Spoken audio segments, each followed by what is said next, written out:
Walking. You're out and about, you know. Out and about, and you meet people. Exactly. Yeah. You're out and about on a friend-finding mission. Will you be my friend? Yes. OK, can you tell us the actual situation? Why did the police think that you were a jewel thief? They just thought we were sort of dressed like the description of, Stripy top.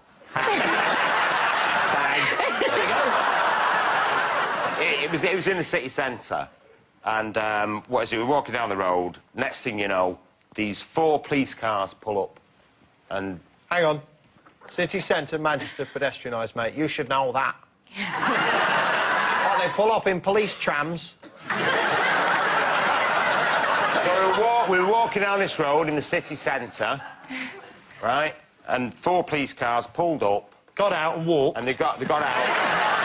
About 3 miles. and they just said that we fitted the description of these guys who just carried out a robbery on a jeweller's. Right, we need an answer. So, David's team. Is Steve Terry's partner in crime, Lee's partner in a dog, or Jimmy's primary school pal? OK. Can I rule Terry out at this stage? OK. I'm happy to rule Terry out at this stage. And I do think Steve looks too well-groomed to be from Manchester.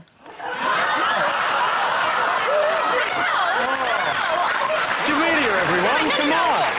Another thing as well, Lee, I think you're way too successful to have bought half a dog. I think you just buy your own greyhound. I think it's Jimmy. You think it's Jimmy? I think it's greyhound. I think I'm edging towards Jimmy. Definitely because I think Jimmy looked a little bit put upon when you were sort of having a go at what, you know, what a essentially bad friend he is. It's all very well, it's all for a quick sandwich in a hotel bar, but, you know, I've got gigs and stuff, so... Isn't it? Yeah. Catch you next time I'm passing through town. So, David, time to decide. Well, I think we'll go with the majority decision, which is that we think it's Jimmy. OK, well, Steve, would you like to reveal your true identity? Yeah, the truth is, me and Terry were mistaken as jewel thieves. Yes. Steve is Terry's mate, and they were questioned by the police, who mistook them for jewel thieves. Was it a pedestrianised area? No, it was in Derby, actually, not Manchester. You liar. No, I just said a city centre. He said Manchester. Thank you very much. Steve.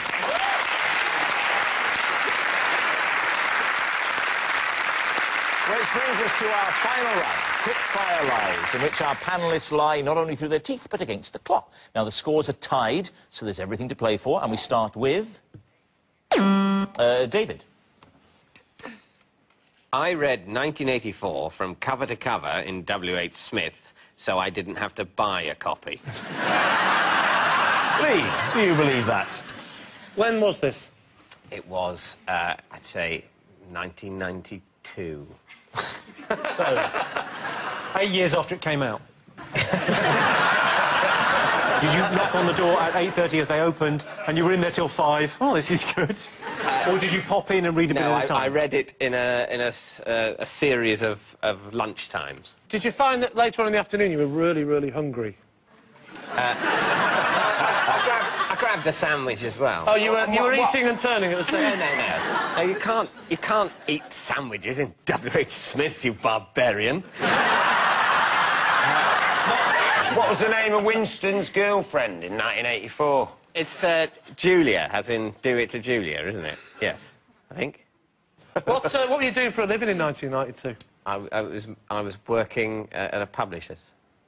Was it really badly paid? It was quite badly paid, but I dare say I could have stretched to a copy. Actually, Why didn't you? Because I quite like the You like the danger? I'm living on the edge, sweetheart. I'm nipping into W.H. Smith and I ain't paying for it. Technically, isn't this... It's a type of shoplifting, but with intellectual property. You're stealing thoughts. It's very 1984 in and of itself. I like it. Thank you. So, I don't know, what do we think? Well, in 1992, I was having it large, he was podium dancing, and he was reading bleeding books in his lunchtime. He is weird enough to have done it. Let me ask you a question. What were you having that was so large? Everything. Chips, milkshake, the lot. So, Lee, time for a guess. True. You're saying true. You're saying it's a lie. Lie. Who do I trust the most? There's not going to be a jewel thief from Manchester who happened to get off. No, I wasn't a jewel thief, was I? Yeah, definitely. Stick to that story. I'll go with Terry and say that's a lie. You're going to say it's a lie? OK, David, is it a lie or were you telling the truth? It is a lie. Ah, It was a lie. Of course, the novel 1984 is where the term Big Brother comes from. The protagonist, Winston Smith, tries to overthrow a fascist regime by sitting in a room with Ulrika and the little one from Austin Powers. Next. Oh, Terry Christian. Possession. OK, there's a box under the desk, if you'd like to bring it up, and read out the card therein. Well, this is some of my hair collection. That I gathered from guests who appeared on the word. Rodwell and Emu. MC Hammer. And Kurt Cobain's hair. All right, there we are. David Where Seam. did you manage to get this hair from? I would ask the makeup women to take it off the brush. So they were brushing Emu. Well, emu have to. It kind of sheds. Would you mind if I had a look? I'd quite like to see Come over. some of MC Hammer's little curlies in a Regal packet. That phrase has never been said in the history of mankind. Well, be careful, because there's only... What are you smelling for? Smelling it smells like heroin. That's never Rod Hull's hair. Look at that. That's not even real hair. Oh, look at MC Hammer's in a little baggie in it. Oh, hey, don't open it. That's never MC Hammer's hair, I'm telling you. Have a look at that. That's not MC Hammer's hair. I know MC Hammer's This hair. is like a and that's really not- low-budget CSI. Interesting little pot. Now it's turned into Antiques Roadshow. Which is, I could see you on, actually, David. I would have that insured for 2, maybe 3 pence. So what are you going to front for? It's tricky. You know, the thing that really is most convincing is that this is definitely an old cigarette packet. I think it's a big, hairy lie. But now he's doing that smile. He's looking smug I now. hate this game. I think we're going to say lie, aren't we? It's a lie. I'll agree. I'll agree. right. You're saying it's a lie. OK, Terry, is it truth or is it a lie? Get your hair, baby. Lie. Ah, yes.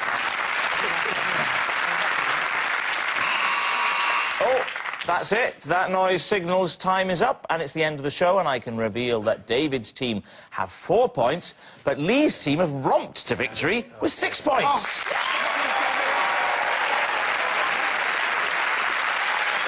But it's not just a team game, and my individual liar of the week this week is Terry Christian.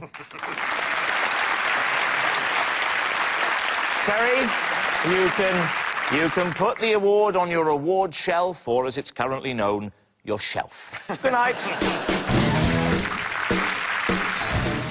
What I like to use at the earlier time of 10 o'clock next Monday. An award-winning performance by Geoffrey Rush next tonight here on BBC One in biopic The Life and Death of Peter Sellers. Another Peter becomes friends with actor James Woods in the first of a Family Guy double bill underway on BBC 3 now.